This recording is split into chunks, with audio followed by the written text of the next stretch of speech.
ئەم کاتەوە هەموو کاتێکتان باش بینەرانی بەڕێز و خۆشەویستی سەتەلایتی گەلی کوردستان لە هەر شوێنێکن و ئێمە دەبینن. 44مین سەرۆکی ویلایەتە یەکگرتووەکانی ئەمریکا هەڵبژێرا. ئەماش لە پاش 2 ساڵ لە هەڵمەتی هەڵبژاردن و پروپاگەندەکانی هەڵبژاردن بۆ باراک ئۆبامای دیموکراتی و هەروەها مەچینی کۆماری. ئەوەی کە لە هەڵبژاردنەکاندا دەرکەوت گۆڕانکاریی گەورە لە ناو ئەمریکادا ڕوویدا، بەڵام پێشبینی و شرۆڤەکاریەکان چین بۆ ئەو گۆڕانکاریانەی کە لە دەرەوەی ئەمریکا لە ئاکامی ئەم هەڵبژاردنانەدا دێنە ئاراوە. هەروەها دەکرێت بپرسین هەڵمەتی هەڵبژاردنەکانی مەکین کۆتایی پێهات و قسەمان لەسەر ئۆبامایە کە ڕایگەیاندبوو ئەو هەوڵی گۆڕان دەدا. ئایا ئەو گۆڕانکاری کە ئەو مەبەستی بوو کۆتایی هات یاخود نەخێر ئەمە گۆڕانکاریی گەورەیە لە سیاسەتی گشتی ئەمریکا لە ناوخۆ و لە ئاستی جیهانیدا. بۆ قسەکردن دەربارەی پێشاتەکان بۆ دەسەڵاتی ئیدارەی دیموکراتیەکان لە کۆشتی سپی ئەم بەرنامە تایبەتەی گەرماوگەرممان بۆ ئامادە کردوون بە میواندارەتی هەریەک لە بەڕێزان لە ستودیۆکانمان لە سلێمانی لەتیف شێخ عومەر ئەندامی دەستگای هەڵبژاردن لە یەکێتی نیشتیمانی کوردستان، هەروەها لە سلێمانی مشرق عباس بەڕێوەبەری نووسینگەی ڕۆژنامەی حیاتی لەندەنی لە عێراق، لە ستودیۆکانیشمان لە هەولێر عەلی کەریم شرۆڤەکاری سیاسیمان لەگەڵە بە خێراتنی هەر سێ بەڕێستان دەکەین. سەرەتا ڕاپۆرتێک دەبینین، پاشان لەگەڵ میوانەکانمان دەکەوینە گفتوگۆ و شرۆڤەکاری بۆ سیاسەتەکانی کۆشتی سپی لە سەردەمی دیموکراتەکان دەکەین. ئەوەی بەڵێنمان پێداون ڕەنگە بە ساڵێک و 2 ساڵ و خولێکی سەرۆکایەتیش نەتوانین جێبەجێ بکەین. ئەمە وتەی باراک ئۆبامای 44مین سەرۆکی ئەمریکایە کە ئەمڕۆ لە دووتوێی یەکەمین وتاریدا پاش هەڵبژاردننی بە سەرۆکی ئەمریکا ڕایگەیاند. ئۆباما وەک سەرۆکێکی بەهێزی دەهۆڵەتێکی بەهێز خۆی نواند و بەڵێنیدا کە شکست بە دوژمنەکانی بهێنێت و ئەوانەی کە دەیانەوێت جیهان بشێوێن و پشتگیریشی بۆ ئەوانە دووپات کردەوە کە لە جیهاندا ئاشتی خوازن. چاودێران وای بۆ دەچن ئۆباما کە بەڵێنی گۆڕانکاری بەلایەنگرانیدا بوو گۆڕانکاری گەورە لە سیاسەتەکانی دەرەوەی ئەمریکادا نەکات و مەبەستی ئەوە بێت کە لە بیرکردنەوەی ئەمریکایەکاندا گۆڕان بهێنێتە ئاراوە. لە نمونەی ئەوەی کە ڕوویدا کە بۆ یەکەم جارە سەرۆکی ئەمریکا بە تەمەنی 47 ساڵی و ڕەگەزی ڕەش و لە چینی مامناوەند هەڵبژێرن. ئەو دەنگە زۆرانەی ئۆباما لە هەڵبژاردنەکاندا بەدەستی هێنا هێز و پشتیوانەیەکی گەورن بۆ ئیدارەی داهاتووی کۆشکی سپی تا گۆڕانکاری لەسەر ئاستی ناخۆی ئەمریکا و جیهاندا بێنێتە ئاراوە. ئۆباما کە کاراکتەرێکی دیاری سیاسەتی ئەمریکا نەبوو بەرامبەر بە هاوپەیمانە استراتیژیەکانی لە نمونەی ئیسرائیل و بەریتانیا و کۆریای باشوور هەمان بۆ چوون و هەڵوێستی ئیدارەکانی پێشووی ئەمریکای هەیە و خۆی بە دۆست و پشتیوانیان دەزانێت. بەرامبەر بە دۆسەی عێراقیش کە لە هەڵبژاردنەکاندا بەڵێندیدا بوو کۆتایی بەبوونی سەربازی ئەمریکا لە عێراق بهێنێت، چاودێران پێیان وایە ئەوە قسەیەک بووە کە بۆ ڕاکێشانی سۆزی هێزی سەربازی و جەماوەری ناڕازی ئەمریکا بووە. ئەگینا ئەگەر سەرکردە سەربازیە مەیدانیەکانی ئەمریکا لە عێراق ئامۆژگاری بدەن کەمانەوەیان لە عێراق لە بەرژەوەندی ئەمریکایە، ئەوە ئۆباماش لە قسەیان دەرناچێت و ناتوانێت دژی بەرژەوەندەکانی ئاسایشی نەتەوەی ئەمریکا بۆستێتەوە. ئەمە جگەلەوەی کە واقعی مامەڵەی سیاسی ئۆباما لەگەڵ عێراقیشدا ڕاستیەکانی زیاتر بۆ ئاشکرا دەکات کە ناتوانێت دەم و دەست هێزەکانی لە عێراقدا پاشەکشێ پێ بکات. بەرامبەر بە ئێران ئۆباما ڕایگەیاندووە کە ئامادەیە گفتوگۆ لەگەڵ تاراندا بکات و لە ڕێگەی وتوێژەوە دەربارەی دۆستی ئەتۆمی بگەنە چارەسەر. ئەمەش ئەو ڕێگایە کە چاودێران بە ڕێگەیەکی شیاوی دەزانن و وای دەبینن کە ئەمریکا پێویستی بەوەش هەیە گرژیەکان لە ناوچەکەدا هێور بکاتەوە. هەرچی قەیرانی ئابووری و دارایی جیهانیشە ئۆباما وای دەبینێت کە ئەوە ئەرکی ئیدارەکەیەتی چارەسەری بکات و ئەمەشی بەکارە لە پێشینەکانی حکومەتەکەی ناوبرد. ئەوەی ئێستا ڕوبەڕووی ئۆباما دەبێتەوە بریتیە لە چۆنێتی مامەڵەکردنی بەرامبەر بە دۆسیەکانی عێراق و ڕۆژهەڵاتی ناوەڕاست و ئێران و رووسیا و قەیرانی ئابووری جیهان و شەڕی دژە تیرۆر و پەنابەرانی نایاسایی و خزمەتگوزاریەکان لەسەر ئاستی ناخۆی ئەمریکا. چاودێران پێیان وایە کارێکی سانا نییە کە دیموکراتیەکان بتوانن لە ماوەی 2 ساڵی یەکەمی دەسەڵاتیاندا فریای گۆڕان بکەون، بە تایبەتی کە ئەوان میراتگری 8 ساڵ دەسەڵاتی کۆماریەکانن. دەریا کۆچەری تایبەت بە گەرماوگەرم.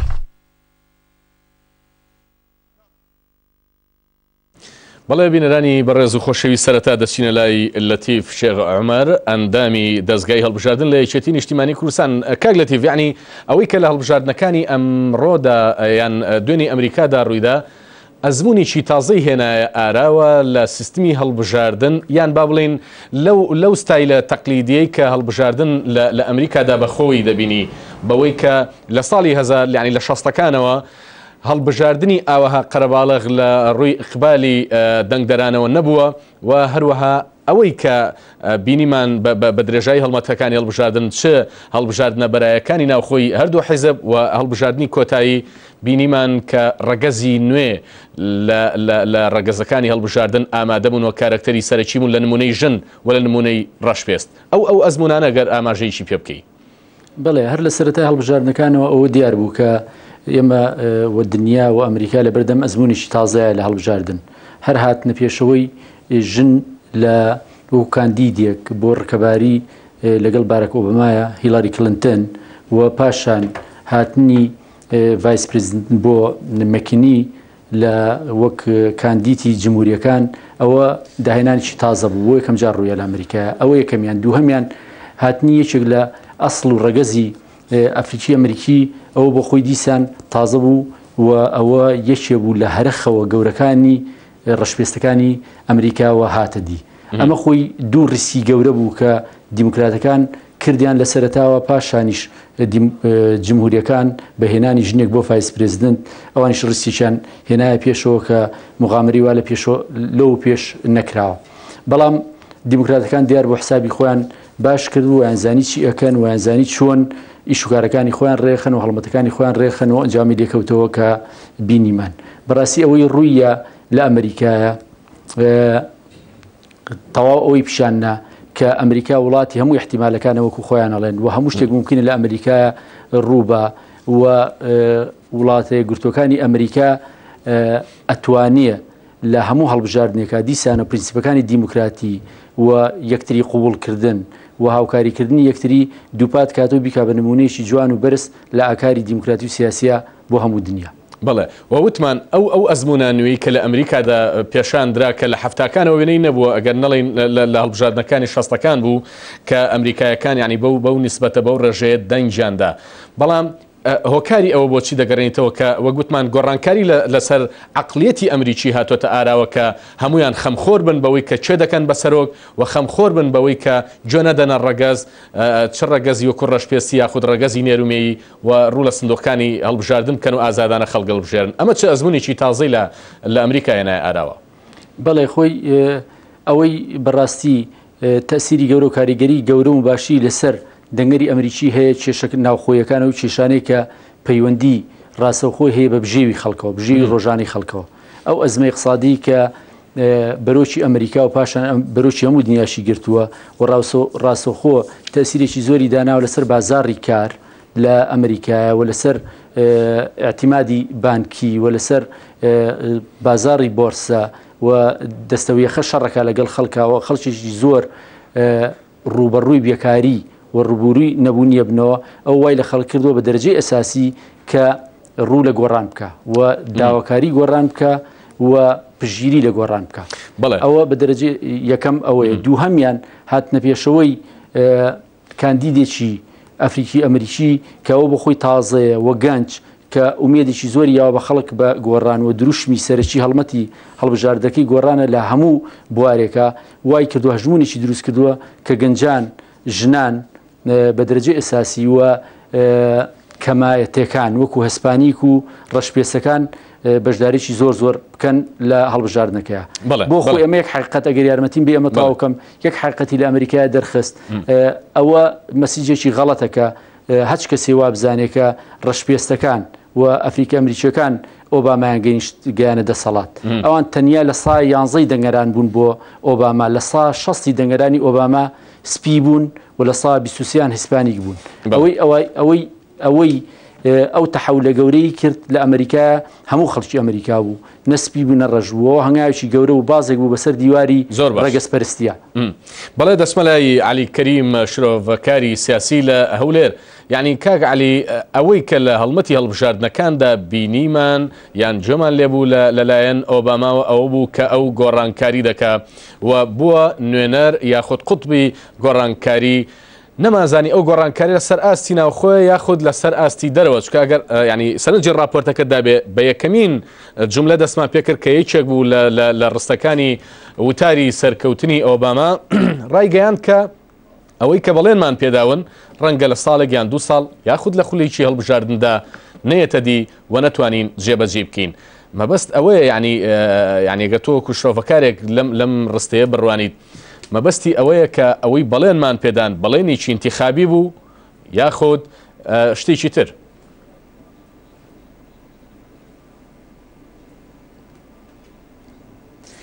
بەڵێ بە بڕوای من هەر هاتنە سەرکاری ئۆباما وەکو گەنجێکی ڕەشپێست کە لە عەرقێکی ئەفریقی دوجار مسلمان و لە چینی مامناون بخۆی گۆڕانکاریی گەورەیە لە سیاسەتی ئەمریکا و لە مێژووی ئەمریکا و لە مێژووی دروستبوونی ئەو دەوڵەتە ئەوە پیشانی داینەوە کە بەڕاستی ئەمریکا وەک چۆن هەموو میلەتانی دنیا بەشدار بن لە دروستکردنی و حەضارەتەدا ئەمڕۆژ هەموو میلەتانی دنیا بەشدارن لە پەرەپێدانی و حەضارەتە بۆیە ئەو دەوڵەتە گەورە توانیوێتی سەرکردایەتی هەموو میلەتانی دیکەی دنیا بکە. من پێم وایە ئەو هەڵبژاردنەوەی ئۆباما خەونی پیاوێکی گەورەی وەکو مارتن لۆتەر کینگە کە 50 ساڵ بەر لە ئێستا خەونی ئەوەی هەبووە کە منداڵی عەبدەکان و منداڵی خاوەن عەبدەکان ڕۆژێک بێت بەیەکەوە وەکو برا لە کەنارەکانی نیویۆرک یاری بکەن و بەیەکەوە دابنیشن. ئەوڕۆ ئەو خەونەی باراک ئۆباما نوێکەرەوەی ئەو خەونەی مارتن لۆتەر کینگە کە بە گۆڕانیەوە دەبینێ. من پێم وایە لە هەڵبژاردنەکانی ئەمریکادا ئەگەر بەڵێن دەدرێ مانەوانی نەتوانن بیان نەدی مانەوانی وەکو دنیای دیکە بێ کە خەڵک لە ئینتیخابات دەبارەزوی خۆی قسە بکە و دوایش مەسئول نەبێ بەرامبەر بەو قسانە. نەخێر وەک چۆن هاتنە سەرکاری ئۆباما گۆڕان بوو بە هەمان شێوە پرۆژەی گۆڕانی ئۆباما بۆ دوو ئاستە لەسەر ئاستی ناوخۆی پرۆژێکی پێکە لە ڕووی سیاسی و ئابووری و تعلیمی و سەحیەوە گۆڕانکاری جددی دەکا بۆ نمونە لە ڕووی ئابووریەوە دایناوە لە پرۆژەکەی داوایەکە زەریبە زیاد بکات لەسەر کۆمپانیا گەورەکان و خاوەن دەخلە زۆرەکان بەمەش پشتیوانی چینی ناوەند و چینی هەژار بە خۆی دابین بکات هەروەها گەشە بە ئازادیەکان زیاتر بدات و هەروەها لەسەر ئاستی ناوخۆ سەحە زیاد بکات گرنگێکی تایبەت بە سەحە بدات و گرنگێکی زۆرتر بە بواری پەرەپێدانی کۆمەڵایەتی و بەهێزکردنی پەیوەندی خێزانیەکان بدات هەر بە خۆشی بە بەردەوامی خێزانەکەی لەگەڵ دەردەکەوێت لەگەڵ مناڵەکانی ئەمە ئەو ئاماژەیە کە ئۆباما گرنگێکی زۆر بە خێزان دەدا وەکو یەکەیەکی کۆمەڵایەتی گرنگ لەگەڵ هەموو ئەوانەش دابینکردنەوەی ئەو وەزیفە و کارانەی کە پسران لەو ماوەیان فەسڵ کران خەڵک کە لە وەزیفەکانیان بۆی ئەو ڕکودە اقتصادیەوە کە دروست بوو لەگەڵ هەموو ئەوانە دوجار ئەو پێی وابووە کە دەکرێت تەساڵوحێکی دیکەش لەگەڵ جمهوریەکان بکرێ هەر داخلیان ئەمە لەلایەک لەسەر ئاستی دەرەوە ئۆباما چەند کێشەیەکی گەورەی کە ڕوبەڕووی بۆتەوە یەک کێشە سیاسی سەربازیەکانن کە عێراق و ئەفغانستان و بەشێکی شەرق ئەوسەد دەبنە ئەوە کێشەی دووەم کێشەی ئەو ئەزمە اقتصادی عالمیە کە ڕوبەڕووی دەبێتەوە لەسەر ئاستی عێراق ئۆباما ڕایگەیاندووە کە هێزەکانی لە عێراق زۆری نییە هێزەکانی دەکێشێتەوە تەبان ئەمە قسەیەکی سیاسیە قسەیەکی وە ئەو دقیق نییە گەر بڵێم چونکە ڕەنگە ئەمریکایەکان بۆ ئەبد نیانەوە لە عێراق بکشێنەوە بەڵام دوجار ڕەنگە پێیان وابێ خۆیان ڕێک دەخەنەوە زۆر باشە زۆر باشە کاک عەلی دواتر دەگەڕێمە وڵات بەڵێ کاک عەلی دواتر دەگەڕێمە وڵات و بە تایبەت قسە لەسەر ئەو مەسەلان دەکەی دەچمە لای مشرق عەباس بەڕێوەبەری نووسینگەی ڕۆژنامەی حیاتی لەندەنی لە عێراق کە ڕاستەخۆ لە سلێمانی لەگەڵمانە یعنی کاک مشرق ئیعلامی عەرەبی بە تایبەتی زۆر تەرکیزیان کردبووە سەر ئۆباما و بە فریاد ڕەسی هەموو کێشەکانی عەرەبیان دەزانی بە تایبەتی کێشەی عێراق و کێشەی ڕۆژهەڵاتی ناوەڕاست بەڵام هەر ئەمڕۆ جارێکی تر ئیعلامی عەرەبی کەوتنەوە ڕەخنەگرتن لی بەڕای تۆکو ڕۆژنامە نووسێکی عەرەب و یعنی عێراقی پێت وایە کە ئۆباما دەتوانێت یاخود لە پرۆژەیدا هەیە کە ئەو کێشە زۆر و زەوەندانەی لە ناوچەی ڕۆژهەڵاتی ناوەڕاستدا هەن و بە تایبەتی دۆسی عێراق و فەڵەستین چارەسەر بکات؟ وهل يستطيع أن يحل هذه المشاكل والقضايا برأيك؟ لا في الحقيقة لراستي دا نخل ديناميكيتي برياردان لإدارتي أمريكي دا وبكشيش دا أمريكا سياسة أمريكا لسركو ملكان قاوي آلوز بنياد نراوة أستمع بلين التغيير قادم قوران ديت بسرعة بخيراي هروها استمشى بلين قوران سيكون دراماتيكي دبيت بمعنى زاراوي وبشكل استا إما لبردم حقيقة التغيير لراستي دا قرانك لولاتي كتوكاني أمريكا دا وكو بداداتشين بخصي هاوريان قراني راسقين لولاتي كتوكاني أمريكا لا ينزي سبتمبر دستي بيكر هيش دا إما لولاتي كتوكان نشهد تداعيات ئاکامەکان و دەرەنجامەکانی ئەو مێژووە دەبینین هاتنەناوەی گەورە و سەرنجڕاکێشی باراک ئۆباما و دیموکراتیەکان لە ڕێگەی پیاوێکی بەڕێگەز ئەفریقیەوە بۆ سیاسەتی داخراوی ئەمریکی کە داخراوە بەسەر سیستەمێکی دیاریکراوی لە سیاست مەدارەکانە پێم وایە ئەوە شتێک بوو ئاکامەکانی 11 سپتەمبەر سەبارەت بە ڕاگەاندنی عەرەبی پێم وایە ڕاگەاندن بە شێوەیەکی گشتی دوای ڕووداوەکان دەکەوێت هەوڵ دەدات مامەڵەیان لەگەڵ تا بکات بە پێی تیۆری شەقام زیاتر لە تیۆری تێڕوانینی سیاسی ئەوەش شتێکی لی تێگەیشتووە مەفهومە لەلایەن ڕاگەاندنەوە لە چەند شتێکی گشتیەوە دەست پێ دەکەن لەوانەیە من لەگەڵ تا ڕێک بم کە زیادەڕەوەیەکی زۆر هەیە بە تایبەتی سەبارەت بە داهاتووی سیاسەتی دەرەوەی ئەمریکا لە سایی ئۆبامادا من خۆم پێم وان نییە گۆڕانێکی نزیک و دراماتیکی ڕووبدات سەبارەت بە سیاسەتی دەرەوەی ئەمریکی چەند هەنگاوێکەیە بێگومان ڕاستی بەڵام ئەو هەنگاوانە نزیک نابن. زۆر باشە دێم وڵای شێخ لەتیف یعنی و پرسیاری ئەوە لە بەڕێستان دەکەین ئۆباما لە هەڵمەتەکانی هەڵبژاردن باسی لەوە دەکرد کە بە خێرایی هێزەکانی ئەمریکا لە عێراق دەکشێنێتەوە وە کۆتایی بە و جەنگە دێنێ بەڵام هەر ئەمڕۆ ڕاگەێنرا کە ئۆباما ناتوانێت ئەمە بکە لەبەرەوەی ڕاستە بڕیار یا ئیمزاکردنی بڕیاری ناردنی هێز وە کشانەوەی هێز لە دەستی سەر و کۆماردایە بەڵام بەرژەوەندیە باڵەکانی ئەمریکا و ئاسایشینەتەوەی ئەمریکا ڕێگە بەوە نادەن کە هیچ سەر و کۆمارێک لە قسەی مستەشارەکانی ڕاوێژکارەکانی وە لە قسەی با بڵین سەرکردە مەیدانیە سەربازەکان لەو شوێنێک کە پەیوەستە پێوەی لە قسەیان دەربچێ تا چەند ئێستا ئۆباما دەتوانێت بڕیار لەوە بدات یاخود با بڵین دوای ئەوەی کە لە 20 مانگی 2009 دێتە سەر حکوم تا چەند دەتوانێت بڕیاری یان چەند پێشبینی دەکرێت بڕیاری سریع و کۆتایی با لەسەر پاشەکشەی هێزەکانی ئەمریکا لە عێراق پێم وایە ئۆباما ئەوەنگە حەکیمە کە بڕیاری سریع و کۆتایی و درامەتیکی لە دەربارەی هیچ لەو مەلەفەکراوانی لە بەردەمیاتی بات و هەمووشی بە شوێنەی معاملی لەگەڵەکە ئێجگاری لەگەڵ مەلەفێکی خەتەر و گەرمی وەکو کشانەوەی هێزەکانی ئەمریکا لە عێراق و لەم وەختەیە ئەوە شتێکی زۆر زۆر ترسناکە بۆ ئەمریکاوە ڕسکێکی زۆری هەیە و ئەمریکەکان هەمویان جمهوریەکان و دیموکراتەکانیش هەموو باش ئەوازانن ئەمە بەشێکی حقیقەتە بەشەکەی تری ئەوەیە کە ئێستا هێزەکانی ئەمریکا و حلەفا لە ئەمریکا هەنگاوی زۆر گەوریان ناوە بەرەو پێشەوە بە هاوکاری عێراقیەکان بۆ بنیادنانی دیموکراتیە و جێگیربوونی سیاسی و ئەمنی بە دەرەجەی ئەساسی ئەمنی پرۆگرێسی زۆر پێشکەوتنی زۆر هاتوتە پێشەوە لە بڕواری پتەوکردنی باری ئەمنی لە عێراقا ئەمەش پێویستی بە پشتیوانیشی سیاسی هەیە پشتیوانی سیاسی بە بردنەپێشی عملی سیاسی باراک ئۆباما ئەو اختیاری زیاتر لە بەردەستایە لە جیاتی کشانەوە اختیاری گەورە و ئاپشنی گەورە لە بەردەمی باراک ئۆباما ئەوەیە کە جهودی سیاسی لە عێراقا چڕ بکاتەوە بۆ پشتیوانیکردنی ئەو پێشکەوتنە ئەمنی لە عێراقا هەیە و ئەولەویەت بۆ پاشەکشەکردنی هێزەکانی نییە بەڵێ لێرە ینی ببڕم بە مرەکەستر بێنە سەر نیقاشەکەمان ئەوی شەوەیە کە عێراقیەکان ئێستا کە لە بەردەم ئیمزاکردنی ڕێکەوتنامەیەکی ئەمنیدان عێراقیەکان هەنێک لایەنی عێراقی پیان وایە کە لە سەردەمی ئۆبامادا ئەمە ئیمزا بکرێ زۆر باشە لەبەرەوەی ئۆباما تەنازول دەکا بۆ عێراقیەکان تا چەند ئەمە ڕێی تێدەچێەوە تا چەند سەرۆکی ئەمریکا تەنها بوو ئەوەی کە پێی بڵێن گۆڕانی هێناوەتە ئاراوە لەشکۆمەندی ئەمریکا کەم دەکاتەوە تەنازول بۆ لایەنێکی وەکو عێراقەکە بۆ نمونە ئەوە منطقەیە کە هیچ سەرۆکیشی ئەمریکی و هیچ لێبرسایشی ئەمریکی لە مەسلحەتی وڵاتێکەوە سەیری هەنگاوەکانی خۆی بڕیارەکانی خۆی ناکەوە لە بەرژەوەندی باڵای ئەمریکا و سەیری بڕیارەکانی خۆیەکە ڕەنبێ ئەو چاودێرە عێراقی و سیاسی عێراقیانە لە زاویەیەشی زۆر تەسکە و سەیری ئەو مەسەلێ بکەن ئەسڵەن بڕیاری ئەمریکی لەسەر بەرژەوەندی و یەکەم و دووهەم و سێم هەر لەسەر بەرژەوەندیەکانی باڵای ئەمریکا وڵاتە یەکگرتوەکانی ئەمریکا بنیانێنەوەک هەرچیش حساباتێکیکە بەڵام ئەوەی کە ئیتفاقەکە لە چ وەختێکە ئیمزاکرێ چەند شتێکی جیالەوە میکانیزمێکی جیا و چەند عامیلێکی جیا بەشداریەکە لە قەراران یا لە قەراران نیانە بەڕای من ئێستا ئەمریکیەکان و ئیداری کۆنی ئەمریکی کە لە 20 یەنایری داهاتووە تەسلیم بە ئۆباما کرێ تا ئەو وەختە ڕەن بە ئیداری جۆرج بوش پەلەی نەبێت لە ئیمزاکردنە پلەیەکی زۆری نەبێت چونکە تازە بەنسبەت ئەوانەوە دەستکەوتێکی سیاسی نابێت دەستکەوتی سیاسی گەورە نابێت و ڕەنگە بە زەریشان بشێتەوە ئەمە ڕێیەکە تەنیا ڕای تایبەتی منە بارەکەەوە ماش هەر پەلەی نییە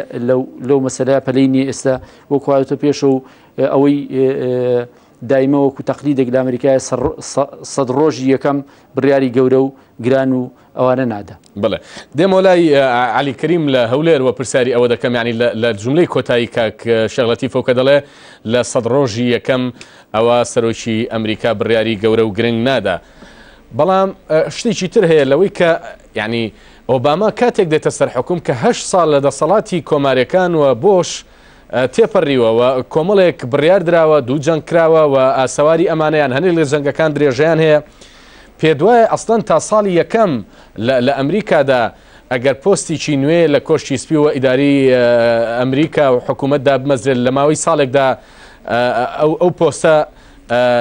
یەکلایی دەبێتەوە دەتوانن پێکەوی بنێن مەبەستم ئەوەیە وەک کاکشێخ وتی لە ماوەی ساڵێکدا ئۆباما ئەگەر بشێوە گۆڕان کە لە گۆڕانێکی استراتیژی گەورەشکە لە سیاسەتی دەرەوەی ئەمریکا کە ئەمە ینی نامەنطقیە بەڵام دەتوانێت بیکات بەڵێ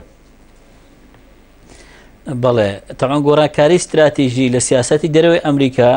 ئۆباما ڕەنگە ئیمزای دوجار لە دەستی بێ وەکو سەرۆکی ئەمریکا دەنا دوجار ئەمریکا وڵاتی مؤسساتە وە کۆمەڵێک مؤسساتی گەورەی وەکو کۆنگرێسی ئەمریکا و لیژنە استراتیژیەکانی کۆنگرێس و مەجلیسی نەواب و ئەوانە بڕیار دەدەن سیاسەتی داهاتووی ئەمریکا چۆن دەبێ کە لەوێش غالیبیە ئێستا لە پشتی ئۆبامایە چونکە لەم هەڵبژاردنە جارێکی غالیبیان بەدەستێناوەتەوە دیموکراتەکان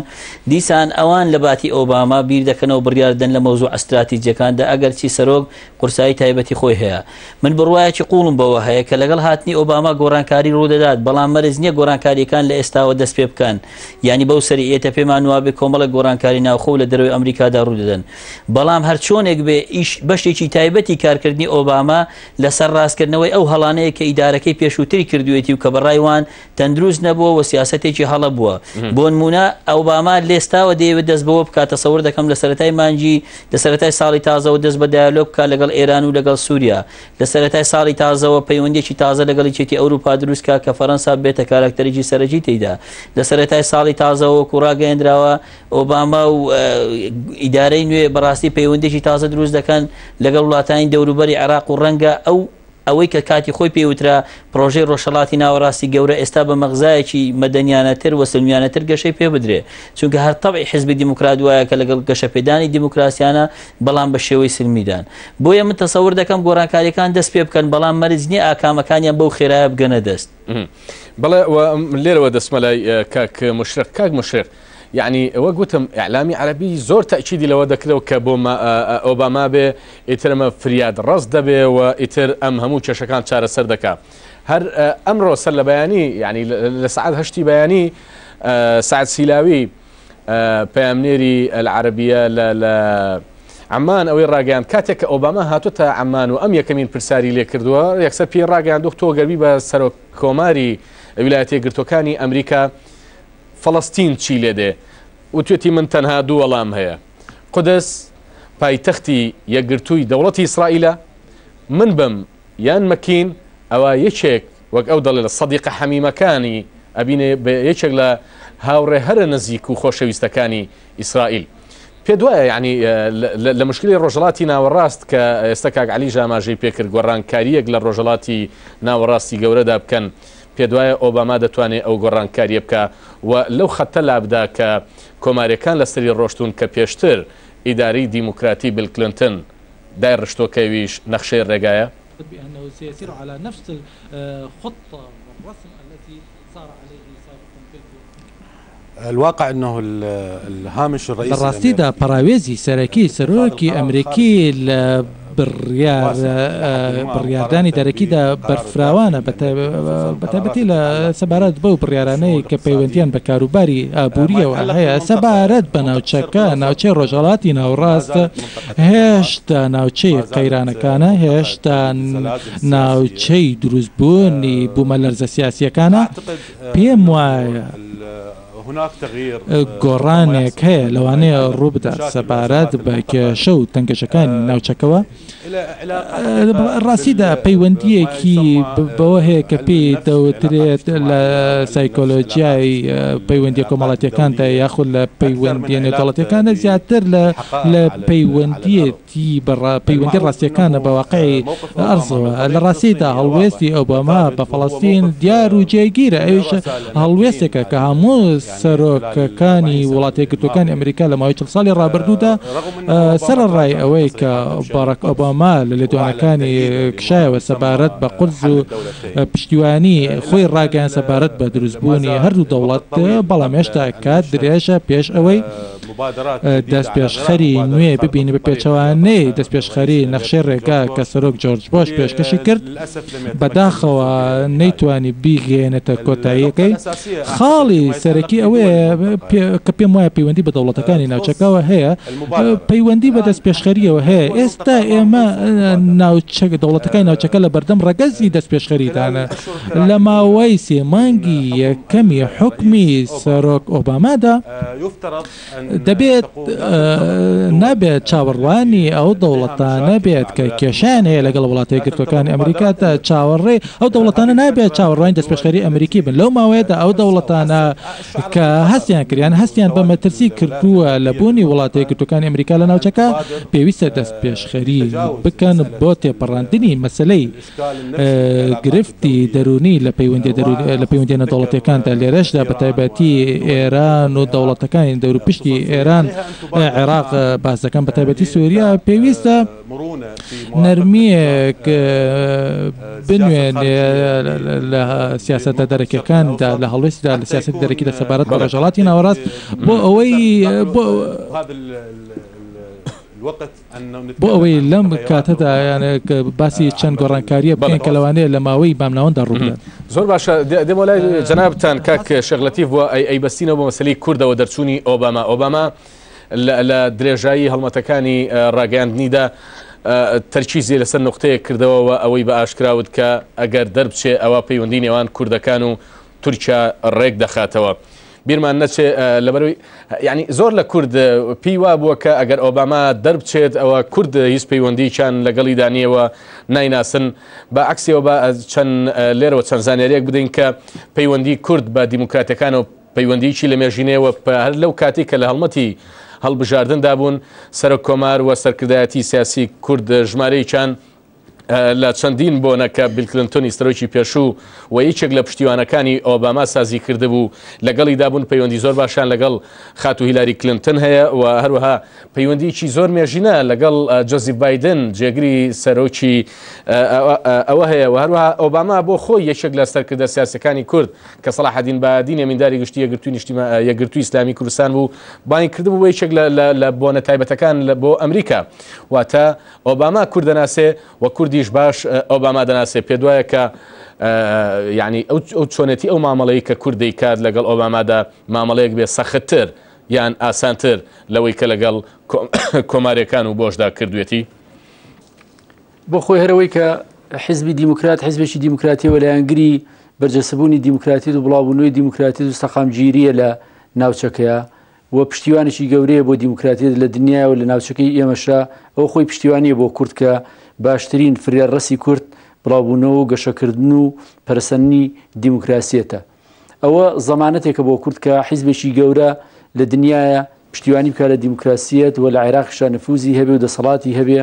و بتوانێت سیاستەکانی خۆی برەو پێبە. ئەوەش کە جەنابە دووتت کە پەیوەندیشی دێرینی لەگەڵ کورد و هێزە سیاسەکانی کورد هەیەوە لە کورد و لە سیاسەکانی کورد گەیشتەوە لە ئاوات و ئاماجەکانی کوردیش گەیشتووە و کوردیش بەم چەند ساڵە نمونەیەکی باشی پیشان ناوە لە حکومڕانی و لە دەسەڵاتیا بە ئەمریکیەکان و بە دیموکرات و بە جمهوریەکان ئەوانش خۆی شتی باشن. من پێم وایە کە ئاوا معادلەکە سەیری بکردێ کورد لەگەڵ مکینیە و کورد لە سیاسەتی ئەمریکیە ئەبێ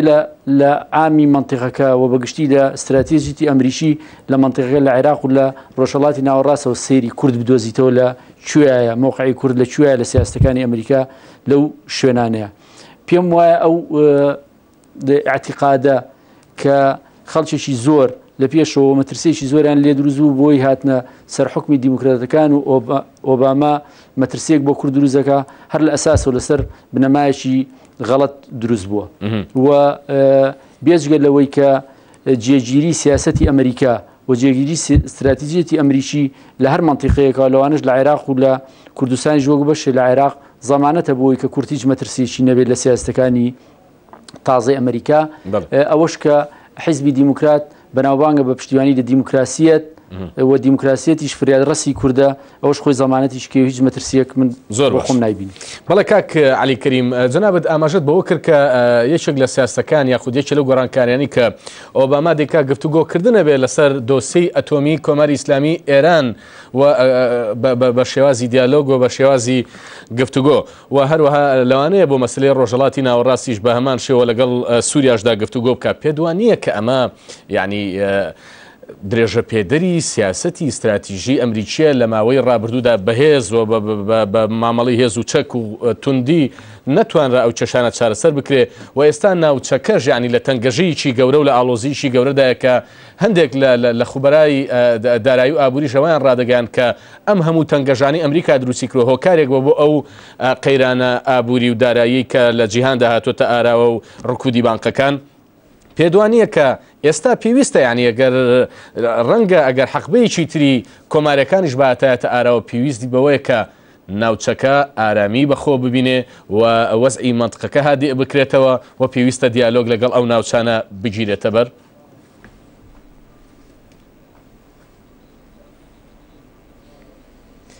بەڵێ بە دڵنیاییەوە بەس بە بڕوای من هەر بۆ خۆی وجودی ئەمریکا لێرە زەمانەتێکی ئەو دڵنیایی و زەمانەتێکی و ئارامیەیە چونکە لە ئامال نائامەدەی ئەمریکادا ڕەنگە بێتە بەڕاستی شەڕی بێهێز و لاوازەکان و کاتە ئەوانی کە بەهێزن و خاوەن چەک و جبەخانن و سەردەمێکە خۆیان بیناکردو بۆ مەوزوعانە ڕەنگە بەڕاستی استقلالی دۆخەکە بکەن. خاڵێک کە من پێم گرینگە لە مەوزوعی کورد و ئۆباما ئاماژەی پێ بدەم. پێم خۆشە خەڵکی کوردستان دڵنیا بێ لەوەی کە باراک ئۆباما بەهاتنی بۆ سەرۆکایەتی ئەمریکا نەک زەرەر بە کورد ناگەێنێ بەڵکو پشتیوانیی زۆر جددی. علی کەریم دڵنیایت لەکوێوەیە یەکێک لە بەڵێ کاک علی کەریم ئەم دڵنیایت لەکوێوەیە کە جەنابەت مەسەلەن وتەبێژی وەزارەتی دەرەوەی ئەمریکا یاخود وتەبێژ و ڕاوێژکارێکی ئۆباما نەبیانی ئەم دڵنیاییە لەسەر چه ئەساسێک بیناکراوە؟ بەڵێ لەسەر ئەو ئەساسی کە بەڕاستی جێگری باراک ئۆباما پرۆژەی دابشکردنی عراقی پێوە پرۆژەکە لە کۆنگرێسی ئەمریکا بە شێوەی بڕیاری ناملزەم دەنجی لەسەردراوە پەسەند کراوە کەواتە بێ ئەوی بە خۆمان بزانینەوە بەبێ ئەوەی ئێمەوەمان بێ ئێمە بەشێکین لە استراتیژەتی دەوڵەتی ئەمریکا یعنی گۆڕانی ئیدارەکان گۆڕان نییە لەو هەڵوێستەی کە ئەمریکا وەکو دەوڵەت بەرامبەر بە خەڵکی کوردستان هەیەی و وەرکێکی ئەخلاقی و دەوڵەتیە بەرامبەر بۆی کە دەبێت خەڵکی کوردستان بپارێزێ و دوجار پێشمان وایە یعنی ئەو التقائی مەساڵحی لە بینی خەڵکی کوردستان و خەڵکی ئەمریکا هەیە بەڕاستی و التقاء المەساڵح وا دەکات کە بەڕاستی ئەمریکا بە بەردەوامی پشتیوانی خەڵکی کوردستان بێ وەکو دەوڵەت چونکە من زۆر لە بەرپرسە گەورەکانی ئەمریکا دەبینم بە بەردەوامی قسە لەسەر ئەوەیە قسە لەسەر ئەوە نییە ئەگەر سەرۆکێک گۆڕا وەزیرێک گۆڕا کابینەیەک گۆڕا چونکە بیرمان نەچێ ئێمە بەشێکین لە سیاسەتی استراتیژی دەوڵەتی ئەمریکا لە ناوچەکەدا ئەمە خاڵی دووەم بەڕاستی جێگرەکەی ئۆباما کە ئەم پرۆژەی پێ لەگەڵ دەست بەکاربوونیان وەکو سەرۆک و جێگری سەرۆک لە ئەمریکا ئەو پرۆژەیە بواری زمینە سازی بۆ جێبەجێکردنی باشتر دێتەکایەوە بۆیە بە دڵنیاییەوە پرۆژەی بەسێ دەوڵەتکردنی عێراق یان با بڵێن فیدرالیەتی ڕاستەقینە لە عێراق یان بە شێوەیەک ناوی لێ دەدرێ بەڵام پرۆژەی سێ دەوڵەتە لە عێراقدا ئەمە بە خۆی پشتیوانی و دوجار بەرزەسەکردنی خواستەکانی خەڵکی کوردستانە. خاڵی سێ من پێم خۆشە خەڵکی کوردستان دڵنیا بێ لەوەی کە باز لە گۆڕانکاریەکان دەکرێت لە لای ئۆباما باز لە گۆڕانکاری سلبی نیە لەوەی پاشەکشێ بکرێت لەو پشتیوانی دیموکراسی بۆ میلەتانی بەشخراوی دنیا هەیە. هەموو شتەکانی ئۆباما لە ئینتلاقی ئەخلاقی و دیموکراسیانەوە دێتە دەرێ کە بڕوای وایە دەبێت پشتیوانی لە دیموکراسیت بکەین و دیموکراسی لە دنیا بەهێز بێ بەڵام ڕێگا ئاشتی خوازانەکان بەکاربێن. هەتا ئێستا باز لەوە دەکرێت لەگەڵ هاتنی ئۆباما ڕەنگە بەڕاستی بە شێوەیەکی هێمنانە باز لە مافی کورد لە تورکیا بکرێ باز لە مافی کورد لە ئێران بکرێ باز لە مافی کورد لە شوێنەکانی دیکەش بکرێ. بۆیە بەڕاستی ئێمە بەر لەوەی ترسمان لەوە هەبێ ئۆباما سیاسەتی ئەمریکا دەگۆڕێ دەبێت پرسیار لەوە بکەین کە بەڕاستی خەڵکی کوردستان چاتەن توانیوێتی ئیسیفادەیەکی ئیجابی لەو دۆستایەتێ بکە کە خەڵکی ئەمریکا و دەوڵەتی ئەمریکا لەگەڵ خەڵکی کوردستان بەستوێتی. زۆر باش زۆر باش من بەڕاستی بەڵێ زۆر سوپاس کاک علی دێمە لای کاک شێخ لەتیف بۆ یەکێ لەو پرسیارە گرنگانی کە پێویستە بکرێ ئەویش ئەوەیە کە کورد بۆ خۆی ینی ئەمریکا ناز بێ مەکاتبی لەوە هەبێ و چەندین خەڵک بۆ دراسەکردن لەسەر ئەمریکا بنێرێتە ئەمریکا بۆی ئەمریکا بناسرێ پێ دوایە کە ئۆباما ناسراوە یان با بڵین ئەو ئەجندایی کە لە بەردەستی ئۆبامایەوە لە هەڵمەتی هەڵبژاردنەکاندا ڕایگەاند ناسراوە و بەڕای جەنابەت ینی پێویستە سەرکردایەتی سیاسی کوردستان یاخود عێراق سەرکردایەتی سیاسی عێراق چۆن مامەڵە لەگەڵ ئەم حەق بە تازەی کۆشی سپیدا بکەن. بەڵێ ئەوەی کە پێویستە کورد سیاسەتی ئەمریکا و ئەمریکا ناز بێ و شتێکی پێویستە نەوەک بۆ کورد بۆ هەموو میلەتانی دنیا پێویستە. ئەمریکا زلهێزێکی گەورەی دنیاە و سیاسەتی دنیا بەڕێوە بە کورد و میلەتانی تریش پێویستیان بۆیە کە سیاستەکانی بناسنەوە شارەزا بن لە جۆری بیرکردنەوە و جۆری دروستکردنی قەرار لە ئەمریکایە. دووهەمیان ئەوەی کە چۆن کورد پێشوازی لەم حەق بە تازەی هاتنە پێشی سەرۆشی تازە بۆ ئەمریکا بکە ئەوەیە سەرکردایەتی سیاسی کورد بە ئیجابی و سەیری ئەو گۆڕانە بکاکە لە ئەمریکاوە هاتۆتە پێشەوە و عنسوورێکی ئیجابی بێت لە عێراقا بۆ بنیادنانی هەروەکو هەبوو لەوە پێش بەردەوام بە بەو سیاستەی بۆ بنیادنانی عێراقی دیموکراتی فیدرال و لە ئەنگری دیموکراسیت بێ لە عێراق و لە کوردستانە و وا بکات کە لە سەردەمی ئۆبامایە جالیەی کوردی پێش بکەوێ و بتوانێت کە تەسیرێکی هەبێ ئەگەر بچووکیش بێ سەرەتای ئەو تەسیرە لەسەر سیاسەتی ئەمریکی دروست بکە و وا بکات کە کورد و دۆزی کورد لە پارچەکانی تری کوردستانە ڕێڕەوی ئاشتیانە و ئاسایی خۆی بگرێ تاکو ئەمریکیەکان و دیموکراتیەکان بتوانن پشتیوان و هاوکارمان. بڵێ دوا پرسیارم بۆ مشق عباس بەڕێوەبەری نووسینگەی ڕۆژنامەی حیاتی لەندەنیە لە عێراق ئەوژ ئەوەیە کە یەکێک لەو تەحەدیانەی تر یەکێک لەو ئاستەنگیانەی تر کە دێتە بەردەم ئۆباما جارێکی تر پەیوەندی چاکردنەوەی لەگەڵ رووسیا جاریتر رووسیا هاتوۆتەوە سەرهێڵ و دەیۆدژایەتی ئەمریکا بکەوە هەر ئەمڕۆ مێدڤێدێڤ سەرۆکی رووسیا ئەوەی ڕاگەیاند کە پەشیمان دەبێتەوە هەر لەگەڵ هەڵبژاردننی ئۆبامادا پەشیمان دەبێتەوە لەوەی کە بڕیاری دابوو دەسەکۆی دژە موشەکی کە پاشەکشە پێ بکە پاشەکشی پێناکاوە لە شوێنی خۆی دەهێڵێتەوە مەبەستم ئەوەیە کە رووسیا دەڵێ من لەسەر خەتمەوە دەبێ حسابمەوە بکەیوە من تا ئەم لەحزەی لێ دەترسم دەبێ ینی ئەرچی ئۆباما چیە لە حەقبەی خۆیداوە لە دەسەڵاتی خۆیدا بۆ ئەوی بتوانێت پەیوەندەکانی لەگەڵ رووسیا ئاسایی بکاتەوە.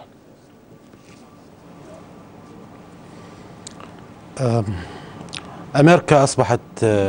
تعي اليوم أمريكا أمرو هست بودك زياتر لها مكاتك تر كأم جيهان دقورت ظروف السياسية بارودوخي أو بارودوخ سياسي كوايكر ولاتي قدوكاني أمريكا يان بابلي لنو تكاني صدير بردود تاك روبيت لسيستمي تاك جامسريتا بيموايا يعني ما نقدر نقول ناتوانين بڵێن نامێنێت بەڵام پێم جۆرێک لە دەرکەوتنی هێزی نوێ هەیە وەکو رووسیا و چین چەند هێزێکی لاون کە هەوڵ دەدەن ڕۆڵیان هەبێت لەسەر ئاستی نێودەوڵەتیدا هەوڵ دەدەن هاوسەنگی لەسەر ئاستی استراتیژی بەدی بهێنن وڵاتە یەکگرتوەکانی ئەمریکا ئێستا لە سایەی سەردەمی ئۆبامادا پێم وایە زیاتر لە قۆناغی ڕابردوو لە سەردەمی جۆرج بوش زیاتر هەست دەکات کە پێویستە مامەڵە لەگەڵ واقعی نوێدا بکات کە قبول بەهێز دەسەپێنێتەکە لەوانەیە ڕکابەرێک نەبێت بە پێچەوانەی سیستەمی تاک جەمسەریەوە لە ناوەڕاستی سەدەی ڕابردوو تا کۆتایەکەی بەڵام چەند هێزێک هەبن کە بە کۆی هەمویان هاوسەنگی بەدی بهێنن. ئێمە لە بەردەم رووسیاداین کە هەوڵ دەدات بەرژەوەندەکانی بەدی بهێنێت لە یەکێتی سۆڤێتی پێشوودا هەوڵ دەدات فشار بکات بە ئاڕاستەی پشتیوانیکردنی دەوڵەتەکانی ڕۆژهەڵاتی ناوەڕاست و دەیەوێت هەوڵ دەدات بگاتە ڕۆژهەڵاتی ناوەڕاست بە چەند ڕێگایەکی جیاواز پێگومان 20تان و ئێمەش 20مانە زۆر پرۆژەمان 20 بۆ پرۆژەمان 20 بۆ دروستکردنی بنکەی سەربازی لە رووسیا و لە ناوچەکە بنکەی سەربازی رووسیا لە ناوچەکە و ئەنجامدانی تاقیکردنەوەی موشک و ڕێکرد لە رووسیا لە ڕاستیدا ئەوانە هەمویان پێدانێکن بەڵگەی ئەوەن کە رووسیا دێت و وڵاتی یەکگرتوەکانی ئەمریکاش پێویستە ئەگەر بتوانەوێت بە وردی هەڵی بسەنگێنین ئەو بوونە نوێی رووسیا هەڵبسەنگێنێت ئەگەر هەڵسەنگانەکە لەسەر ئاستی هاوتایی نەبێت لە تەرازوی هێزدا رووسیا بەلایانی کەم دەبێت مامەڵەکە لەگەڵ رووسیا لە ڕوانگەی بەڵێ زۆر سپاس بۆ جەنابتان مشرق عباس بەڕێوەبەری نووسینگەی ڕۆژنامەی حیاتی لەندەنی لە عێراق ڕاستەوخۆ لە سلێمانیەوە لەگەڵمان بوو. هەروە زۆر سپاس بۆ لەتیف شێخ عومەر ئەندامی دەستگای هەڵبژاردن لە یەکێتی نیشتیمانی کوردستان ڕاستەوخۆ لە ستودیۆکانمان لە سلێمانی لەگەڵمان بوو. هەروەها زۆر سپاس بۆ شرۆڤەکاری سیاسی عەلی کەریم ڕاستەوخۆ لە هەولێرەوە لەگەڵمان بوو. باراک ئۆباما 44هەمین سەرۆکی ویلایەتە یەکگرتوەکانی ئەمریکایە و بۆ ماوەی 4 ساڵی داهاتوو دەسەڵاتی لە دەستدا دەبێت و لەگەڵ میوانە بەڕێزەکانمان لەم بەرنامە تایبەتەدا شرۆڤەکاریمان دەربارەی سیاسەتەکانی ئایندەی ئۆباما کرد. تا بەرنامەیشتر هەموو لایەکتان شاد و سەرکەوتوو بن. ئیمێڵەکەمان لەسەر شاشەکەەوە دەتوانن سەرنج و تێبینیەکانتان بگەین نەگەرما بگەرن. ماڵتانەوە. I'll make it clear.